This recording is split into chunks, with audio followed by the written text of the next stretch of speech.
Nabi besar Muhammad sallallahu alaihi wasallam, di mana beliau telah bersabda dalam satu hadis, "Man salaka tariqan yaltamisu fihi ilman, sahalallahu lahu bihi tariqan ilal jannah." Barang siapa yang meniti satu jalan untuk menuntut ilmu agama Allah, maka niscaya Allah Subhanahu wa ta'ala mudahkan baginya jalan menuju ke surganya Allah.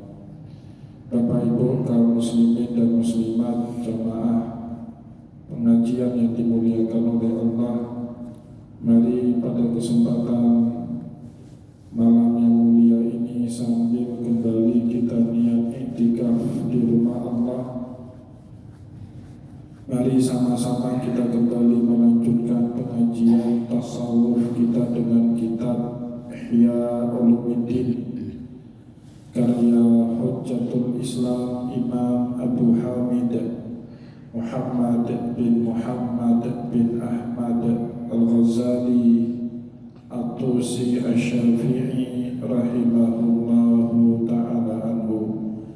Dan insyaallah pada kesempatan malam ini kita kembali akan melanjutkan bacaan kita dengan ciri ulamaul akhirah yang keenam, sebagaimana yang sudah kita sampaikan pada pertemuan yang lalu.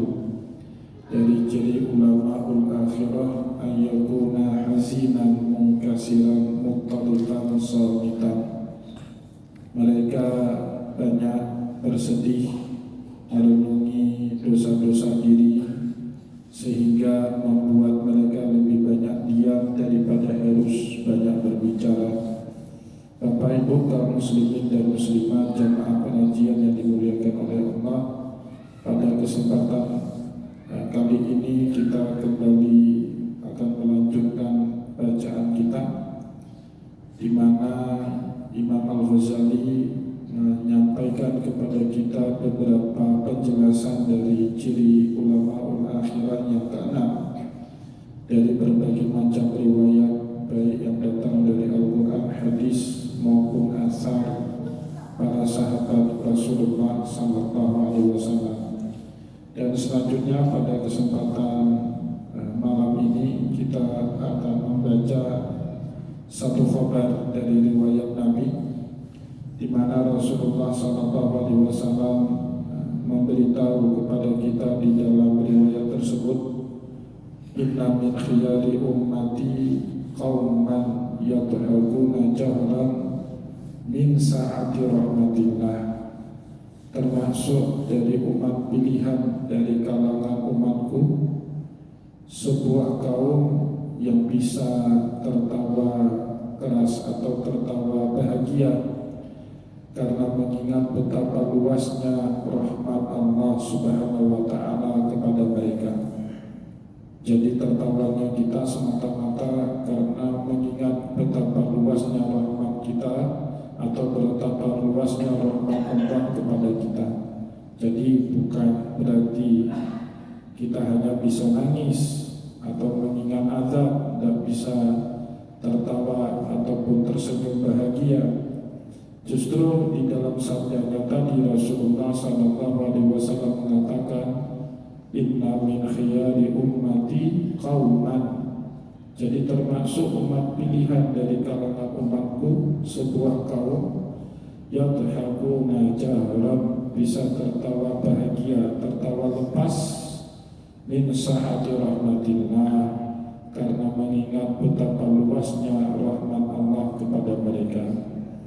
Dan kita bisa lihat Bapak Ibu dalam kehidupan Nabi, sering sekali Rasulullah bercanda, bersenda-gurau dengan para sahabatnya agar mereka juga bisa tertawa bahagia. Dengan tertawa bahagia itu mereka bisa mengingat betapa luas rahmat Allah Subhanahu wa ta'ala dalam kehidupan mereka. Dalam sebuah riwayat, Nabi Muhammad sallallahu alaihi wasallam mencandai Ali bin Abi Thalib beliau makan kacang bersama Ali, kulitnya kacang Rasulullah dipindahkan semua ke depan mejanya Ali, sehingga Rasulullah berkata kepada Abu Qatadah, tuan rumah yang mengundang Ali dan Rasulullah untuk makan cemilan di rumahnya, apa kata Nabi? Ya Abu Qatadah, lihat kacang-kacangan saya ini dimakan semuanya sama Ali, kulit-kulitnya itu di meja Ali. Ali yang dicandai sama Rasulullah balas bercanda, alhamdulillah saya masih makan kacang sisain kulit. Nabi dari tadi makan kacang kulitnya gak bersisa, kata Ali. Ya, jadi tertawa bahagia, saling bercanda, itu salah satu karakternya Nabi. Nabi bukan orang yang serius sekali sehingga tidak bisa mengenal bercanda. Nabi tahu kapan harus bercanda dan harus tanpa menyampaikan ajaran agama Allah dengan serius. Bapak Ibu kaum muslimin dan muslimat yang dimuliakan oleh Allah, begitu juga tanda-tanda umat terpilih atau tanda-tanda kaum terpilih dari umatnya Rasulullah, wa yabquna sirran min khaufi adzabih. Mereka selalu menangis terseduh-seduh kalau harus mengingat azabnya Allah Subhanahu wa taala. Rasulullah bahkan diabadikan dalam Al-Qur'an pada surat As-Sajdah ayat 16 ayat 17 ya. Itu Nabi Bapak Ibu yang dimaksud sama Allah. Tatajafa junubuhum anil madaji'i yad'una rabbahum khawfan wa tama'an wa mimma razaqnahum yunfiqun. Tatajafa junubuhum anil madaji', basah tempat tidurnya karena sering menangis mengingat betapa berat siksa dari Allah. Jadi Rasulullah Bapak Ibu kalau harus membaca ayat-ayat azab, kadang-kadang lama Nabi baru bisa lewat ayat-ayat itu. Nggak langsung sambung ke ayat berikutnya. Lama tertahan Nabi dengan ayat-ayat itu, terutama percakapan antara ashabul jannah dengan ashabul nar yang Allah Subhanahu wa taala abadikan itu dalam Al-Qur'an. Wa nada ashabun nari wa nada ashabul jannati ashaban nar an qad wajadna ma wa'adana rabbuna haqqan. Penghuni surga menyeru kepada penghuni neraka, an qad wajadna ma wa'adana rabbuna haqqan. Pada hari ini kami sudah dapati semua apa yang dulu dijanjikan oleh Allah kepada kami. Fahal wajadtum ma wa'ada rabbukum haqqan. Apakah kalian juga sudah mendapati apa yang dulu Allah ancamkan kepada kalian?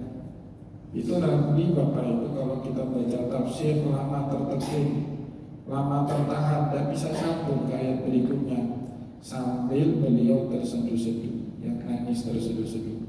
Bukan takut saja kepada umatnya yang akan terjebak ke dalam api neraka kelak Nabi jadi ahli surga manggil-manggil umatnya karena umatnya banyak masuk ke dalam api neraka, tapi juga Nabi khawatir dirinya juga seperti itu. Nabi aja masih seperti itu Bapak Ibu, tapi kita umatnya gak pernah merasa kalau baca ayat-ayat seperti tadi. Begitu juga di dalam lanjutan ayat tadi, misalnya wanada ashabun nari ashabal jannah an afidu alaina minal ma'i aw mimma razaqakumullah. Penghuni neraka menyeru kepada penghuni surga, an afidu alaina minal ma', tolong berikan kami setetes air, aw mimma razaqakumullah, ataupun apapun yang direzekikan oleh Allah kepada kalian di surga. Tapi Bapak Ibu, penghuni surga menjawab, qalu innallaha harramahu ma'alal kafirin. Allah sudah mengharamkan keduanya itu, berbagai macam bentuk rezeki, bahkan hanya setetes air pun tidak dikasih sama Allah kelak kepada penghuni neraka. Maka Rasulullah saat ditanya sama sahabat, ya Rasulullah, kenapa tadi barusan kalau baca tentang ayat siksa neraka, dialog antara penghuni surga dengan penghuni neraka, engkau lama di situ, tidak lanjut ke ayat berikutnya. Rasulullah SAW jawab apa? Aku tidak bisa bayangkan itu, bagaimana Nabiullah Nuh tidak bisa bantu putranya yang bernama Kan'an. Nah, jadi bapak-bapak kalau punya anak, anaknya nakal, gak setak bapak ibu ya, nanti itu jadi siksa berikutnya kita. Kita tersiksa betul bapak ibu kalau punya anak tapi gagal masuk surga bersama dengan kita di hari akhir kelak, itu berat urusannya. Ya, maka Rasulullah teringat betul kelak bagaimana Nabiullah Nuh punya putra namanya Kan'an. Kan'an di neraka minta bantuan kepada bapaknya, bahkan hanya untuk sekedar kasih setetes air pun Nabiullah Nuh alaihissalam tidak bisa kelak di hari kiamat. Kalau bapak-bapak, ibu-ibu punya anak nakal dikit masuk penjara, minimal 1 minggu masih bisa kita antar makanan ke penjara itu, ya kan? Tapi di neraka bapak ibu tidak bisa. Itu yang membuat Nabi Muhammad Sallallahu Alaihi Wasallam sering menangis terseduh-seduh kalau beliau membaca ayat azab yang dari Allah Subhanahu Wa Taala.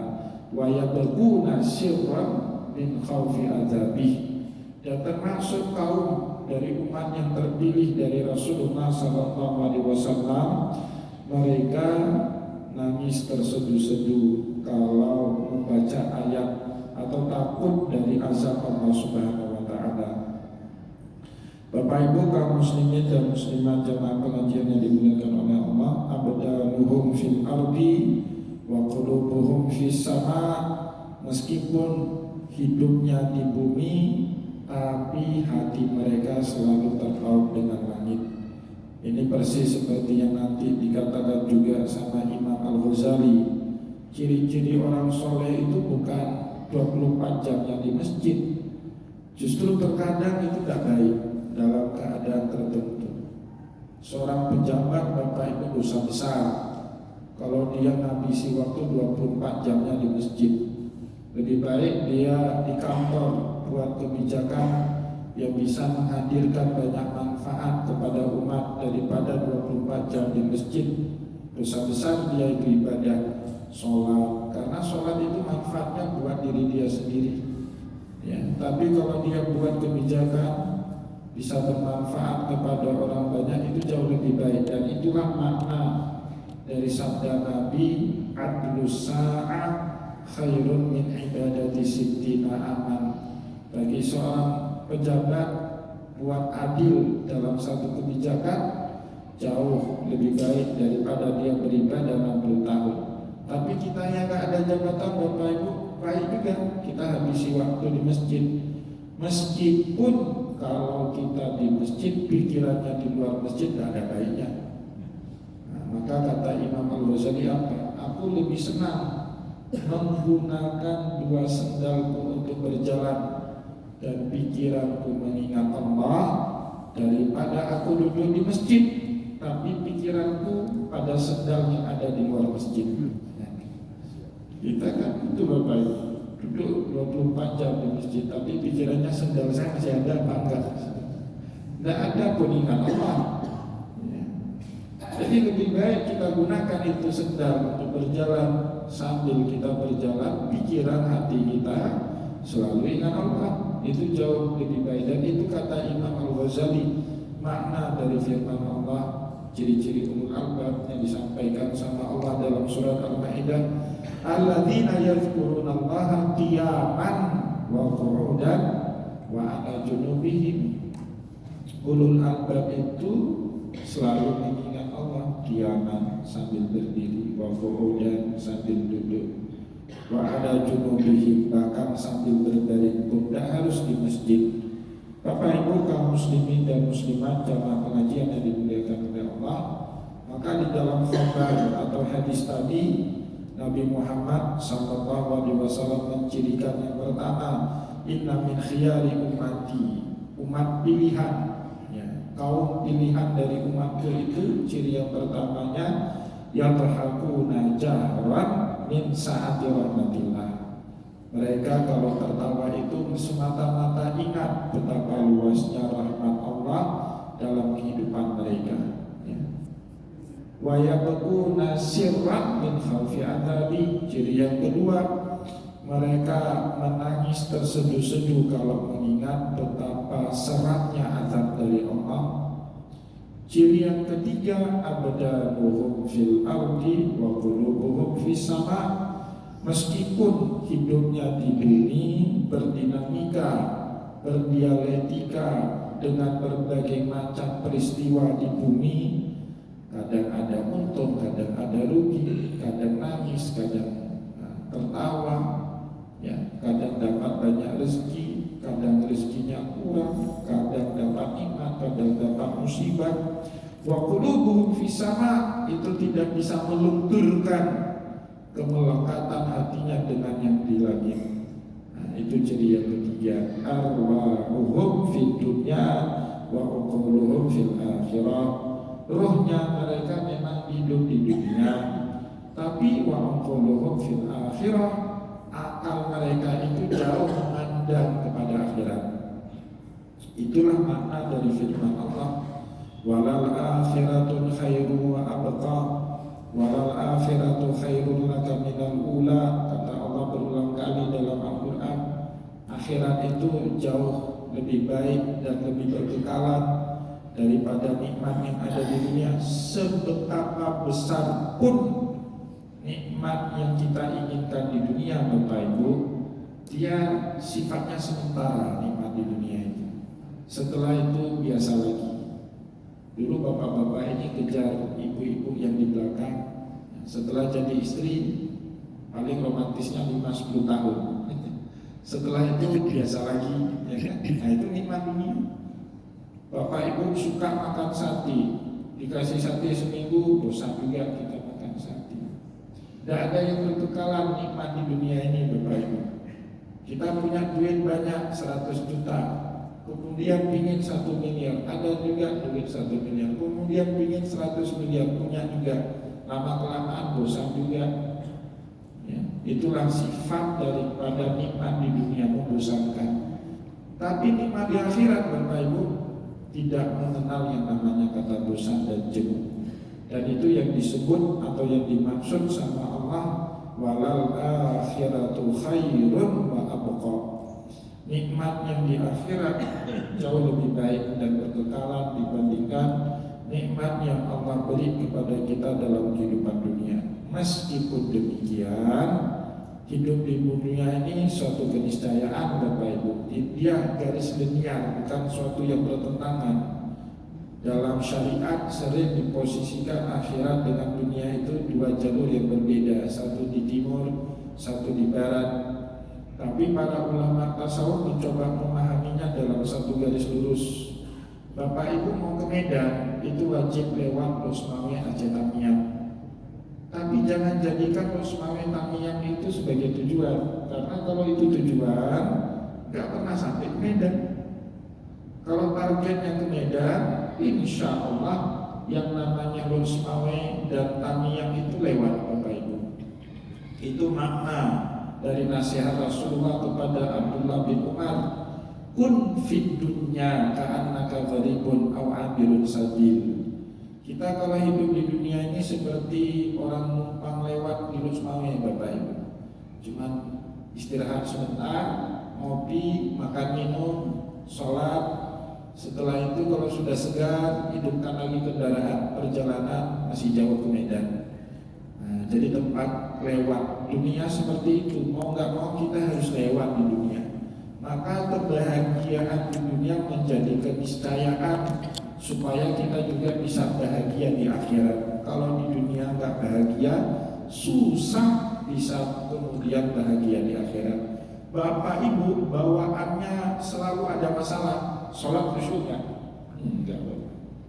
Maka kalau mau sholat khusyuk, ya semua masalah itu harus dinetralkan, harus dipandang sebagai suatu hal yang positif yang membuat kita bisa beribadah dengan nyaman. Ya kalau sudah seperti itu, janji Allah bahagia di dunia. Dan juga otomatis kalau kita sudah bisa khusyuk dalam sholat karena kita melaksanakannya dengan bahagia, dengan lapang dada, akhirat juga akan bahagia. Itu makna daripada doa yang diajarkan kepada kita oleh Allah dalam Al-Quran.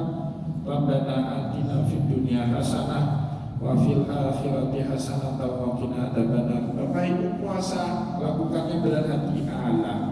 Nah, puasa atau berat hati. Ya, kalau puasanya berat hati, jalani puasa di dunia ini enggak bahagia. Kalau enggak bahagia dalam menjalani ritual ibadah puasa, di akhirat juga enggak akan bahagia. Itu Bapak Ibu. Jadi itu suatu hal yang linier. Bahagia di dunia juga akan berkonsekuensi bahagia di akhirat dalam makna tadi, bukan dalam makna hedon, bermewah-mewahan. Itu bukanlah makna bahagia di dunia yang diinginkan baik dalam Al-Quran maupun dalam hadis Rasulullah. Oleh sebab itu Imam Al-Ghazali mengutip sabda Nabi tadi, ciri yang keempat, arwahuhum fid dunya, ruhnya mereka memang di dunia, wa uquluhum fil akhirah, tapi cara pandang akal mereka jauh ke negeri akhirat, enggak hanya semata-mata di dunia. Ya. Kalau orang sudah punya ciri empat tadi, ya, tertawanya semata-mata ingat rahmat Allah, sedihnya mereka karena takut terhadap azab Allah, badan mereka di dunia, hatinya selalu terpaut dengan yang di langit, arwahuhum fid dunya, ruh mereka di dunia, wa aquluhum fil akhirah, akal mereka jauh menatap negeri akhirat. Bapak Ibu yang dimuliakan oleh Allah, yang keempat itu ya, nah, itu ada hadis Nabi itu.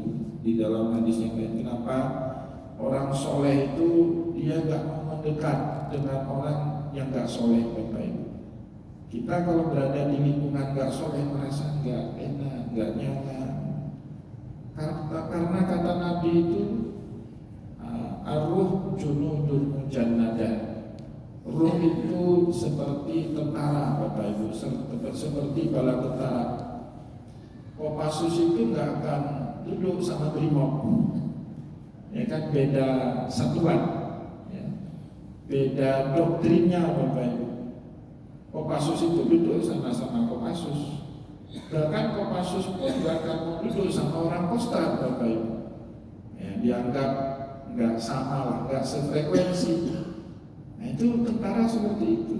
Itu juga brimob gak mau duduk sama marinir, duduknya brimob sama-sama brimob. Maka kata Nabi, ar-ruhu junudun mujannadah, ruh itu seperti bala tentara. Fama ta'arafa minha italafa.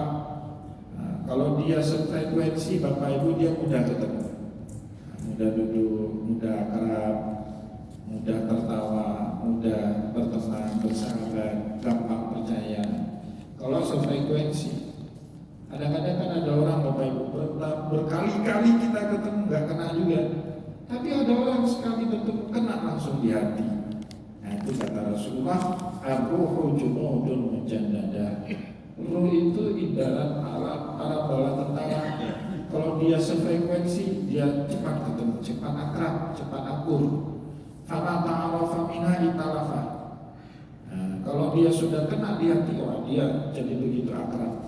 Wa ma tarakara minha ikhtalafa. Tetapi yang tidak sefrekuensi, ikhtalafa, dia gak akan pernah menyatu, seperti air dan minyak yang gak akan pernah bersenyawa.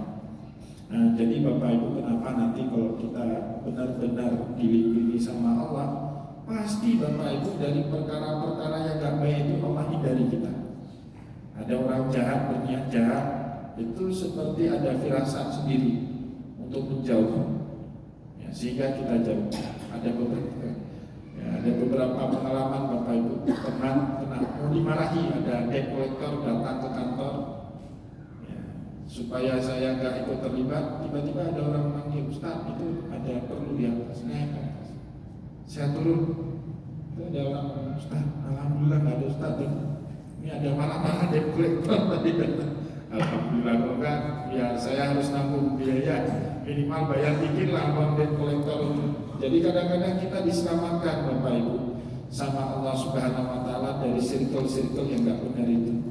Kalau kita benar-benar berniat baik dalam beribadah kepada Allah Subhanahu Wa Taala, Maka di dalam hadis tadi Rasulullah menyebut ciri yang keempat, arwahuhum fid dunya, meskipun ruh mereka di dunia, wa quluhum fil akhirah, akal mereka jauh menjangkau negeri akhirat, yatamasyawna bisakinah, jalan di muka bumi ini dengan tenang, wa yataqarrabuna bil wasilah, dan mendekatkan diri mereka kepada Allah dengan berbagai macam wasilah amal soleh.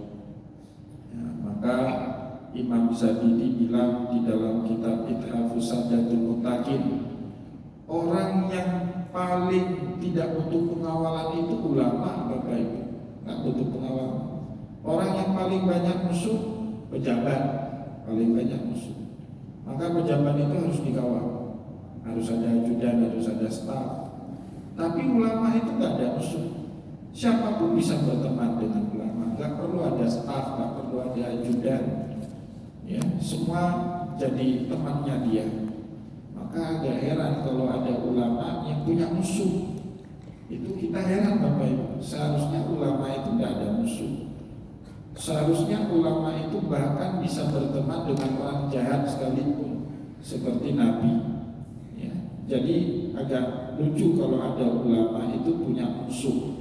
Kenapa dia tamasyawna bisakinah? Mereka gak pernah cari musuh di dunia, ngajak orang kepada kebaikan. Ya, berjalan di muka bumi ini dengan tenang.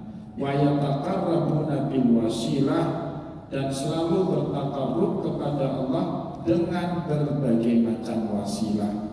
Itu makna dari firman Allah, ya ayyuhalladzina amanu taqullaha wa bataghu ilaihil wasilah.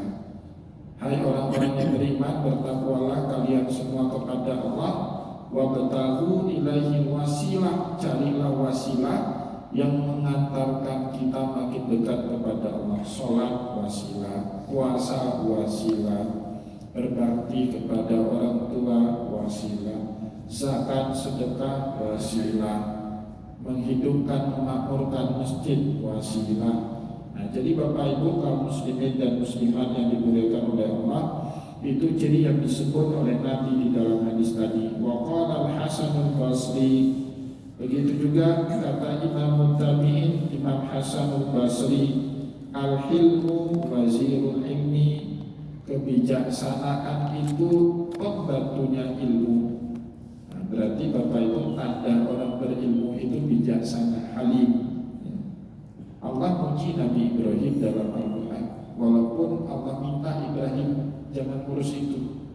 Jadi saat Nabi Ibrahim tahu kalau dua malaikat yang sedang bertamu ke rumahnya itu nanti akan Allah utus untuk mengazab umat Nabi Lut alaihi salam, dan Nabi Lut itu kan keponakannya Ibrahim. Nah, Nabi Ibrahim itu nawar sama Allah, ya Allah jangan dulu, kasih Lut kesempatan, jangan diazab dulu umatnya Lut. Kalau perlu saya bantu dakwah ke situ. Allah Subhanahu wa taala minta kepada Ibrahim berpaling untuk ngurus yang bukan urusannya. Ya Ibrahim, a'rid an hadza, innahu qad jaa'a amru rabbik. Ibrahim, itu bukan urusan kamu, itu urusan saya. A'rid an hadza, innahu qad jaa'a amru rabbik. Sudah datang ketentuan dari Allah tentang pengazaban umat Nabi Lut. Tapi di akhir ayat itu Allah Subhanahu wa taala puji Ibrahim.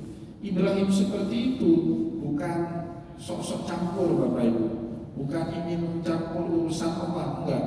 Karena Ibrahim seperti itu, kata Ibrahim, kata Allah, inna Ibrahim la'awwahun halim. Ibrahim seperti itu karena sifat dasarnya Ibrahim, awwah, yang suka memaafkan orang lain, halim, yang bijaksana. Jadi Bapak Ibu yang dimuliakan oleh Allah, orang yang makin banyak tahu, biasa bawaannya akan bijaksana. Tapi orang yang sedikit tahu, biasa bawaannya suka marah-marah, suka menyalahi orang.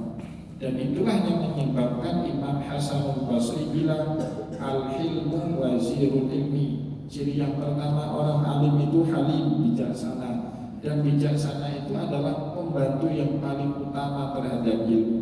Warifku abuhu, punya rasa kasih sayang sama orang lain, itu bapaknya daripada ilmu.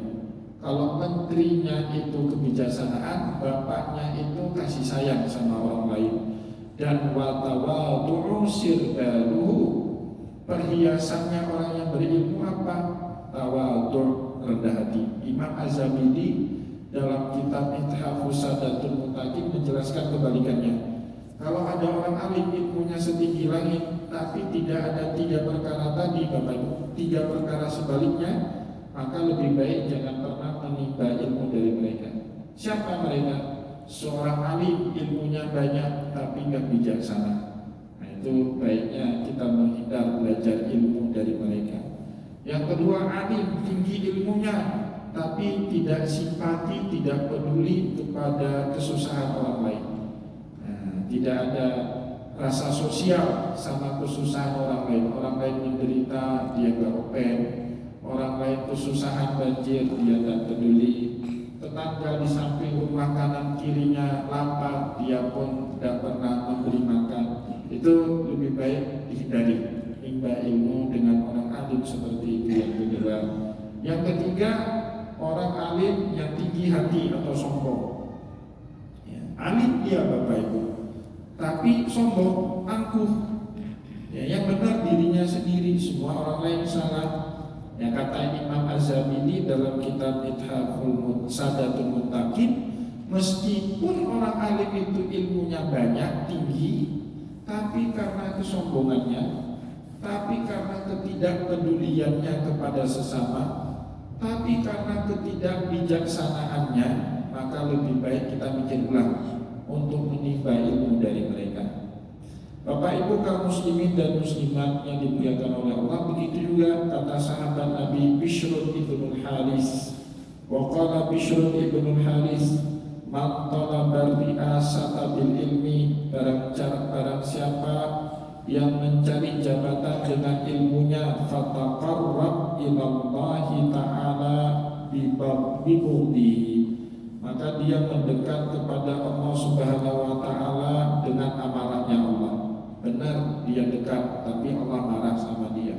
Kalau niatnya itu mencari riasah, mencari jabatan, mencari kepemimpinan, Bapak Ibu yang dimuliakan oleh Allah, dan boleh itu dijadikan niat dalam menuntut ilmu. Dalam Islam, satu-satunya niat kita itu dalam semua kehidupan itu Allah.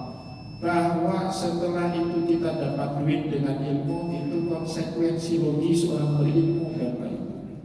Bahwa dengan ilmu kemudian kita diberikan amanah jabatan, itu konsekuensi logis dari orang yang berilmu.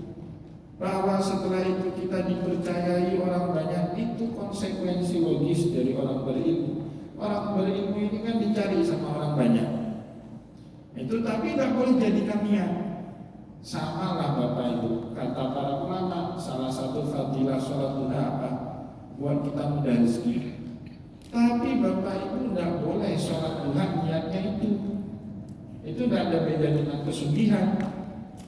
Niatnya itu Allah Subhanahu wa ta'ala, usalli sunnatul duha raka'ataini mustaqbilan qiblati lillahi ta'ala. Niatnya bahwa dari rajinnya kita sholat duha, Allah melimpahkan keberkahan rezeki, itu konsekuensi dari sholat duha yang kita kerjakan. Itu juga dalam menuntut ilmu. Bapak Ibu yang dimuliakan oleh Allah, niatnya apa Bapak Ibu datang ke sini? Cari ilmu. Bahwa dari datang ke majelis pengajian, kenal Bapak ini, kenal Bapak sana, dari kenalan Bapak ini, Bapak sana dapat pekerjaan karena sesama anggota majelis taklim, majelis pengajian. Itu konsekuensi logis keberkahan daripada kita menuntut ilmu. Tapi tidak boleh jadikan itu niat. Mohon maaf, sebagian di Banda Aceh Bapak Ibu ada majelis pengajiannya dibuat, tujuannya bukan untuk mencerdaskan umat, bukan untuk membimbing umat ke jalan yang benar, meninggalkan jalan yang batil. Tujuannya apa? Untuk dapat jabatan politik, untuk dapat mendulang suara. Ya, kalau mau kenalan dengan pejabat politik, pergi pengajiannya nomor 2. Ya, tujuan untuk dapat suara nomor 1 itu salah Bapak Ibu, itu tidak boleh dijadiin niat seperti itu. Tujuan utama kita datang menuntut ilmu itu lillahi ta'ala, bahwa setelah itu Allah memberikan keberkahan, itu konsekuensi logis. Tapi kalau sebaliknya kita menuntut ilmu untuk dapat jabatan, ya, untuk dapat pangkat, status sosial, kata sahabat Rasulullah Bishr bin Haris, fataqarrab ila Allah ta'ala bibuddihi. Pasti Allah Subhanahu wa taala benci orang itu. Karena Allah benci, jadi Allah nanti bongkar Bapak Ibu kedok dia. Kayak-kayaknya pengajian padahal bukan. Maka orang yang niatnya salah tidak akan pernah bertahan lama. Tadi pagi ada beberapa orang dari pejabat BSI dari Jakarta Bapak Ibu nanya-nanya tentang wakaf ke saya, ngomong lama dari jam 8 sampai jam 10 kita ngobrol di salah satu kafe di Banda Aceh. Jadi saya bilang, orang yang gak mengelola harta wakaf dengan benar, lama kelamaan akan terbongkar sendiri. Yang namanya wakaf itu kan memproduktifkan harta yang diamanahkan oleh umat, tidak boleh habis, tapi hasil produktif itu kemudian harus bermanfaat kepada umat. Itu namanya wakaf. Kalau tidak produktif, bukan lagi namanya wakaf. Kalau sudah lagi bukan namanya wakaf, maka Allah Subhanahu wa taala akan bongkar itu. Nah, ini bukan lagi wakaf, sudah bisnis. Pasti Allah Subhanahu wa taala bongkar. Maka Bapak Ibu yang dimuliakan oleh Allah, kalau kita salah niat dari awal, mungkin kita bisa menipu orang banyak. Tapi kita kan tidak pernah bisa menipu Allah Subhanahu wa taala. Betapa banyak itu sudah kasus-kasus orang yang mengatasnamakan donasi umat, ternyata untuk memperkaya dirinya sendiri. Kita sudah banyak melihat di dalam kehidupan ini. Kenapa Allah bongkar? Karena itu bukan lagi namanya wakaf, tapi dia mengatasnamakan itu sebagai wakaf. Itu juga Bapak Ibu, orang bilangnya ini kita pengajian untuk mencerahkan umat, membimbing umat kepada yang hak, tapi tujuan yang sebenarnya politik, tujuan sebenarnya cari jabatan dari situ. Allah Subhanahu wa taala pasti buka, ini kedor semua. Lama enggak lama apa, masalah waktu aja itu akan dibuka sama Allah Subhanahu wa taala. Fa innahu muqitun fis samai wal ard. Orang seperti ini akan dimurkai oleh orang yang ada di langit maupun yang ada di bumi. Bapak Ibu kaum muslimin dan muslimat jamaah pengajian yang dimuliakan oleh Allah, kita cukupkan bacaan kita pada kesempatan malam ini. Semoga apa yang telah kita sampaikan pada kesempatan ini bermanfaat kepada kita semua. Saya juga mohon maaf jika ada yang tidak berkenan. Wallahu muwaffiq ila aqwamit thariq wa nasrul minallah wa karim. Wassalamualaikum warahmatullahi